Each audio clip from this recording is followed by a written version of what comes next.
नदी की तेज धारा के समीप उत्तराखंड का कुमाऊं पर्वतीय अंचल प्रदेश बलुआ कोट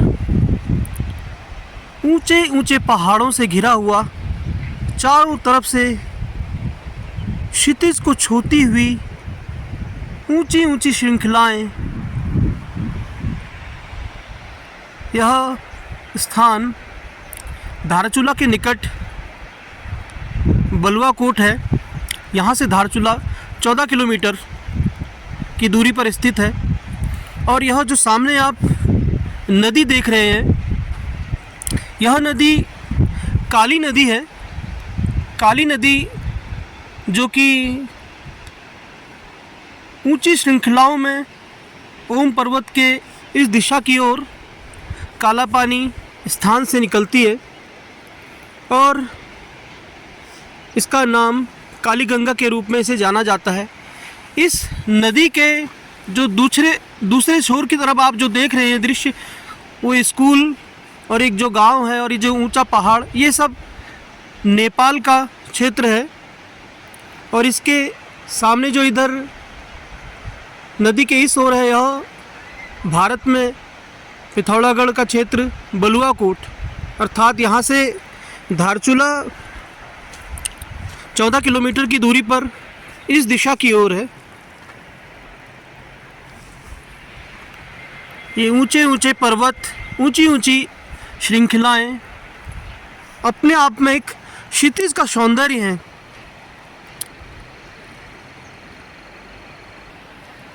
सामने आप देख सकते हैं, ये नेपाल की एक सड़क में जो गाड़ी चल रही है,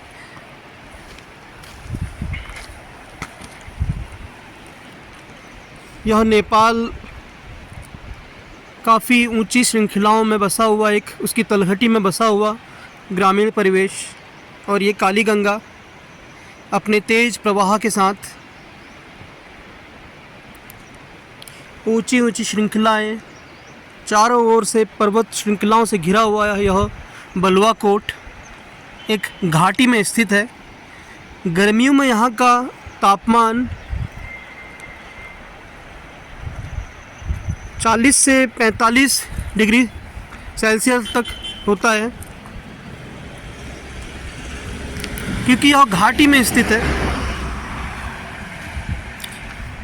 फिर भी यहाँ की सुबह और यहाँ की शामें गर्मियों में सुकून और ठंड भरी होती है। रात में यहाँ का दृश्य, तारों से भरा आकाश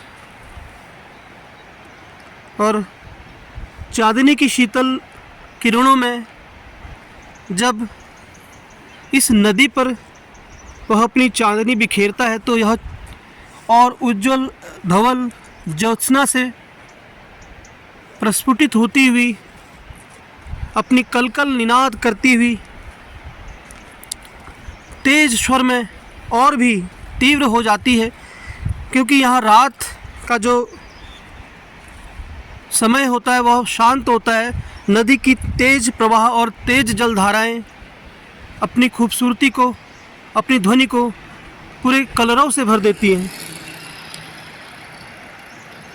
इन पर्वत श्रृंखलाओं के मध्य यह खूबसूरती का अपार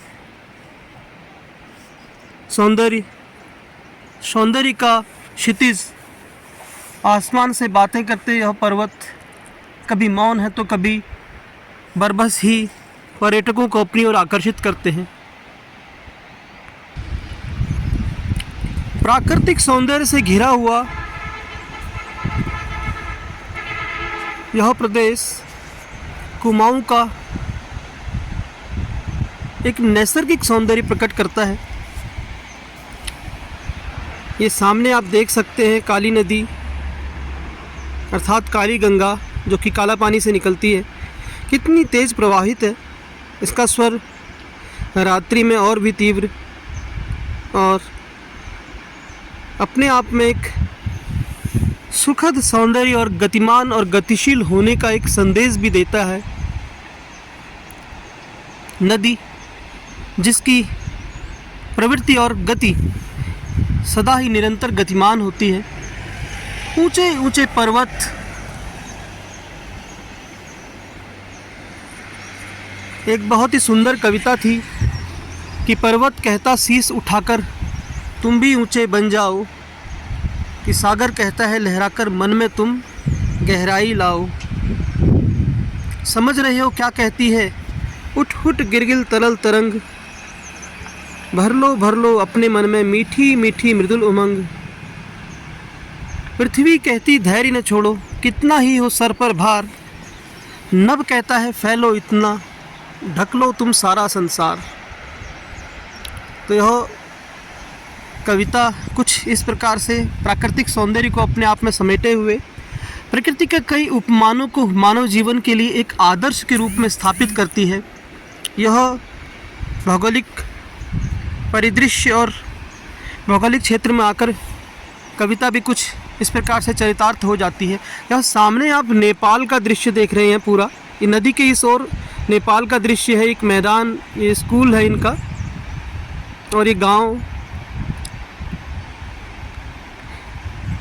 ऊंचे पर्वत की तलघटी पर गांव, धूप और चांदनी की छांव, एक लंबी सड़क के किनारे अपने अनुशासन में वृक्षों की स्थिति और ऊंचे आकाश को अपनी गति को स्थापित करते हुए ये पर्वत, यह एक रूप है। आगे यहाँ से धारचूला 14 किलोमीटर की दूरी पर है और वहाँ इससे भी बड़े ऊंचे पहाड़ प्रकृति का श्रृंगार कर रहे हैं। यह है बलुआ कोट, जो कि हल्द्वानी से 260 से 270 लगभग इस दूरी पर स्थित है।